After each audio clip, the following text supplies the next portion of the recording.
بسم اللہ الرحمن الرحیم۔ الصلاۃ والسلام علیکہ یا رسول اللہ وعلی آلک و صحابک یا حبیب اللہ۔ اللہم صلی علی محمد وعلی آل محمد صلی اللہ علیہ یا محمد نور من نور اللہ۔ اس جدید دور میں ہر چیز ٹیکنالوجی کے ذریعے کیمرے اور موبائل کا جب آپس میں کنیکشن ہوتا ہے تو یہ ایک دوسرے کو جو معلومات فراہم کرتے ہیں وہ بالکل حق اور سچ سمجھی جاتی ہیں۔ اسی ٹیکنالوجی نے جھوٹ اور سچ کو واضح کرنے کے لیے مشینری ایجاد کی ہے، ڈیوائسیں بنائی ہیں۔ بندہ جھوٹ بول رہا ہے یا سچ بول رہا ہے۔ اس چیز کی ضرورت کیوں پیش آئی؟ انسان کے لیے اللہ کے احکامات اور نبی اکرم صلی اللہ علیہ وسلم کی تعلیمات ہی کافی نہیں تھی۔ جو فرمایا نا، الصدق ینجی والکذب یہلک، سچ نجات دلاتا ہے اور جھوٹ ہلاکت میں ڈالتا ہے۔ کیا یہ فرمان کافی نہیں تھا؟ لیکن جوں جوں مادیت کا غلبہ بڑھتا جاتا ہے، لوگ قرآن و حدیث کی طرف توجہ ہٹا رہے ہیں، اپنی خواہشات کے مطابق چل رہے ہیں، دوسرے کے حقوق کو مارنا اپنا حق سمجھنے لگتے ہیں، تو پھر ان چیزوں کی ضرورت پیش آتی ہے کہ انسان جھوٹ بولنا شروع کر دیا ہے اس نے، اور مشینوں نے سچ بولنا شروع کر دیا ہے۔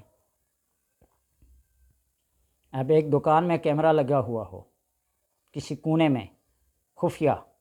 اور وہ موبائل کے ساتھ کنیکٹ ہو، وہ دکان کا ملازم اگر کوئی ہیر پھیر کرے تو جس کے پاس موبائل ہوگا وہ کیمرے کے ساتھ کنیکٹ ہوگا تو وہ اس کو دیکھ رہا ہوگا، اور ملازم کو، کسی فرد کو اس کیمرے کی اطلاع نہ ہو، تو جب وہ اپنے مالک کی بات کو سنے گا حیران تو ہوگا نا کہ اس کو یہ معلومات کہاں سے فراہم ہوئی ہے۔ یہ تو آج کے دور کے نہیں، میں نے ایک کتاب میں پڑھا ہے نا، بہت بوسیدہ قسم کی کتاب ہے، عملیات کی کتاب ہے۔ اس میں لکھا ہوا کہ فرعون کے پاس 7 طلسم تھے۔ طلسم آپ یہ سمجھے کہ حیرت انگیز ایک چیز ہوتی ہے جو عقل کو، نظر کو ورطہ حیرت میں ڈال دیتی ہے۔ اس نے اپنے چھت پر ایک شیشہ لگایا ہوا تھا، جہاں جہاں تک اس کی حکومت تھی، مملکت تھی، اس شیشے کے اندر دیکھتا تو اس کو ہر فرد ہر کام کرتا نظر آتا، اور اس بنا پر وہ لوگوں کے سامنے دعویٰ کرتا تھا انا ربکم الاعلی۔ لوگ اس کو معبود سمجھتے تھے۔ یہ اس کو ٹیکنالوجی آج کے دور میں اہرام مصر کو دیکھیے، کبھی ہیکل قسم کے مینار بنائے ہیں، برج بنائے ہیں، قلعے بنائے ہیں۔ تو بہرحال بات کو یوں بڑھا کر تمہید باندھ کر بیان کرنے کا مطلب یہ ہے کہ اگر آج بھی ہم وہ پرانے عقائد اور نظریات کو لے کر کسی کلام کو پڑھیں تو آنکھوں کے سامنے پوری دنیا آ جائے۔ حضرت عمر رضی اللہ تعالیٰ عنہ ممبر پہ بیٹھے ہوئے جب یہ کہا تھا نا یا ساریت الجبل، تو اس جنگ کے اندر جتنے بھی مسلمان لشکر تھا، ہر ایک کے کان نے یہ بات سنی حضرت عمر رضی اللہ تعالیٰ عنہ، اور پہاڑ کی طرف جب دیکھا نا تو واقعی دشمن حملہ کرنے والا تھا۔ حضرت ابو بکر صدیق رضی اللہ تعالیٰ عنہ اپنی وفات سے چند دن پہلے جب وراثت تقسیم کرنے کا وہ وقت تھا تو انہوں نے اپنے ایک بیٹے کا حصہ بھی رکھا جو ابھی ماں کے پیٹ میں تھا، حمل کا تو پتہ تھا، لیکن بیٹے کا کیا پتہ تھا کہ بیٹا ہی ہوگا، بیٹی بھی تو ہو سکتی تھی۔ بے شمار ایسی باتیں ہیں، اور میرا مقصد یہ ہے کہ جب آپ اللہ کی کلام کو اس کی کلام سمجھ کے اعتقاد اور یقین کے ساتھ وقت مقررہ پر جو تعلیمات، جو ہدایات بزرگوں کی طرف سے دی جاتی ہیں اس کے مطابق کیا جائے تو کسی مشینری کی، کسی ڈیوائس کی ضرورت نہیں پڑتی۔ ابھی اس جمعے کی بات ہے، ایک آدمی کے ساتھ ملاقات طے تھی، میرے ساتھ چھوٹا پوتا بھی تھا، اور دوران گفتگو اس بندے نے یہ کہا کہ اس بچے کی پیٹھ پر ایک داغ ہے، اور جب واقعی قمیص ہٹا کے دیکھا نا تو اس نے مجھے کہا یہ داغ دیکھ لے،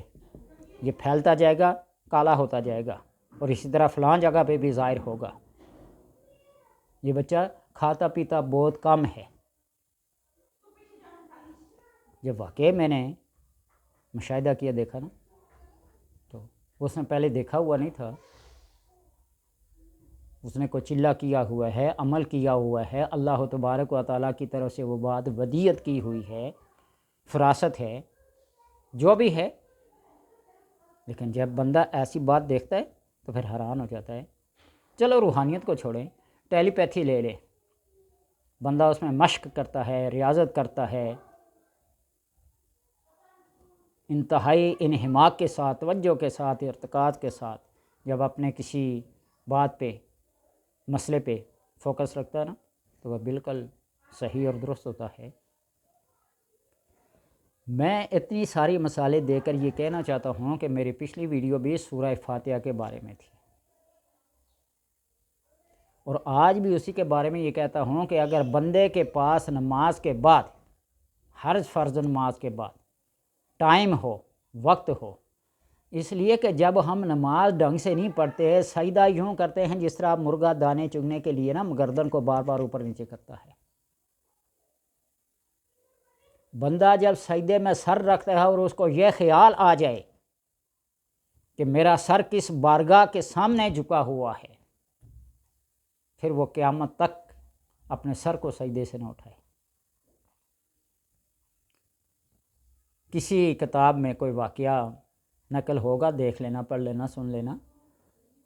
زلیخا جس نے بچپن سے لے کر اپنے بڑھاپے تک اور پھر دوبارہ جوانی ملنے تک حضرت یوسف علیہ السلام کے خیال کو، عقیدت کو محبت سے دل سے نہ کر نکالا۔ اتنی عظیم عورت، دولت کے لحاظ سے، اخلاق و کردار کے لحاظ سے، ہر لحاظ سے۔ اللہ جس کو نبی کی زوجہ بیوی بناتا ہے نا، خیالات طرح طرح کے آ سکتے ہیں دل میں، لیکن عملی کام اس سے سرزد نہیں ہونے دیتا، برائی کا کام۔ یوسف علیہ السلام کو پانے کے لیے اس نے کیا کھیل نہیں کھیلے، کیا پاپڑ نہیں بیلے۔ تو بہرحال جب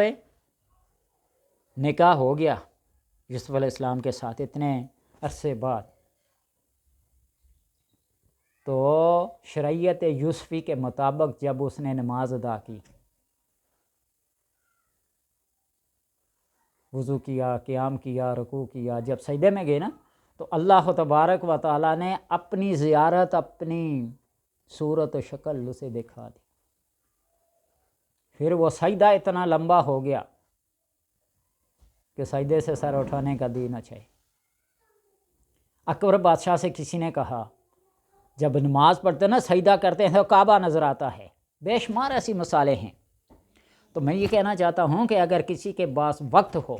نماز کو تسلی کے ساتھ، آرام کے ساتھ، سکون کے ساتھ، اس کے ارکان کی تعدیل کے ساتھ ادا کرے نا تو اس کے اندر بھی اللہ تبارک و تعالیٰ بے شمار نظارے دکھا دیتا ہے۔ صرف اتنا کلمہ کہنے کی وجہ سے جب سجدے رکوع سے اٹھتے ہیں نا، سمیع اللہ لمن حمدہ ربنا لک الحمد، حمدن کثیرن طیبن مبارکن فی، اتنا پڑھتے نا، 30 فرشتے اس کی طرف لپکتے ہیں نیکی لکھنے کے لیے۔ اگر بندہ اس یقین اور اس اعتقاد کے ساتھ تو ان فرشتوں کو بھی اپنے آنکھوں سے مشاہدہ کر سکتا ہے۔ جس ذات کی وہ تعریف کر رہا ہے نا سجدے میں سبحان ربی الاعلیٰ، تو وہ اعلیٰ ذات اس کو اپنا دیدار کرا سکتی ہے۔ تو بہرحال اگر کسی کے پاس وقت ہو نماز کے بعد توجہ کے ساتھ، ارتکاز کے ساتھ، انہماک کے ساتھ، یقین اور اعتقاد کے ساتھ سورہ فاتحہ کو بسم اللہ الرحمن الرحیم کے ساتھ 41 بار پڑھے، نہیں 70 بار پڑھے، نہیں پورے 100، ایک تسبیح پوری پڑھے، پوری ایک تسبیح پڑھے ہر نماز کے بعد سلام پھیرنے کے ساتھ ہی، تو اس وظیفے کے کرنے کی وجہ سے اللہ تبارک و تعالیٰ اس کے اوپر ایسی صفات، ایسی کیفیات، ایسا وجدان طاری کر دیتا ہے، اور پھر اس کی زبان کے اندر ایسی تاثیر پیدا کر دیتا ہے، وہ زبان سیف کہلائے گی، تلوار کہلائے گی۔ جس کسی کے لیے ہاں کہہ دیا تو ہاں ہو جائے گی، نہ کہہ دیا تو نہ ہو جائے گی، کسی کو بد دعا دی تو غرق ہو جائے گا، کسی کو دعا دی تو کامیاب ہو جائے گا۔ پورے 40 دن تک ہر نماز کے بعد 100 بار سورہ فاتحہ کو پڑھے، مجذوبانہ کیفیات اس کے اوپر طاری ہو جائیں گی، اور وہ جذب جو عام جس کو ہم مجذوب کہتے ہیں، روڈ کے کنارے بیٹھے ہوئے پھٹے پرانے کپڑوں والے، ٹھیک ہے، ان کے اوپر بھی جذب طاری ہوتا ہے، لیکن اپنے آپ کو شریعت کے مطابق ڈھال کر اپنی مستی میں اللہ تبارک و تعالیٰ کے عشق میں، اس کی محبت کی مستی جب چڑھتی ہے نا، تو پھر اللہ اس کے سامنے کائنات کو ایک کتاب کی طرح، ایک سکرین، ایک چینل کی طرح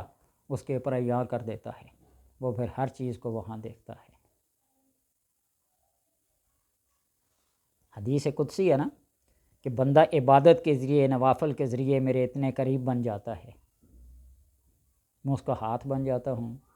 میں اس کا پاؤں بن جاتا ہوں، اس کی آنکھ، اس کا کان، اس کی زبان بن جاتا ہوں۔ اور اس کی تشریح میں مولانا روم رحمۃ اللہ تعالیٰ نے لکھا نا، گفتہ اللہ بہت، اس کی جو گفتگو ہوتی ہے نا، وہ گفتگو اس بندے کی نہیں ہوتی، وہ اللہ کی ہوتی ہے۔ اگرچہ حلقوم اب دعا، اگرچہ گلا جو ہوتا ہے وہ بندے کا ہوتا ہے، لیکن جو اس کے اندر سے نکلنے والی گفتگو ہے، سوچ ہے، وہ اللہ تبارک و تعالیٰ کی ہوگی۔ تو میں اس لیے کہتا ہوں کہ جس کے پاس وقت ہو یہ کر کے دیکھے، اگر یہ نہیں کر سکتا تو کم از کم یا اللہ ہر نماز کے بعد 100 بار پڑھے، پورے دن میں 1000 مرتبہ پڑھے نا، صاحب کشف بن جاتا ہے۔ ایسے سنی سنائی باتوں سے نہیں، جب اس کے اوپر عمل کرتے ہیں،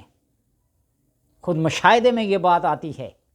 تو پھر پتہ چلتا ہے کہ کسی نے سچ کہا یا جھوٹ کہا۔ لیکن اپنی ان کیفیات کو پانے کے لیے نیکی، پرہیزگاری، تقوی کا ہونا، اپنی نظر کو بچا کے رکھنا، اپنی سمع کو بچا کے رکھنا، اپنی لسان کو زبان سے بچا کے رکھنا، ہر قسم کی بے حیائی سے، واہیات باتوں سے، نہ سنے، نہ دیکھے، نہ کرے۔ میں کہتا ہوں کوئی وظیفہ پڑھے یا نہ پڑھے، اپنے حواس خمسہ کو ہی اپنے کنٹرول میں کر کے دیکھے، سب سے بڑا صاحب کشف ہوگا۔ اپنی نظروں کو ذرا جھکا کے دیکھیے، اپنی سمع کو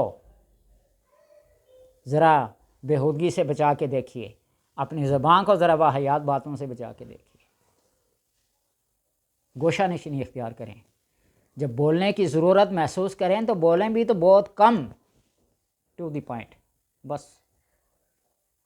زیادہ تشریحات کرنے کی ضرورت نہیں ہے۔ جو کھلتے جائیں گے نا، بڑھتے جائیں گے، تو پھر وہ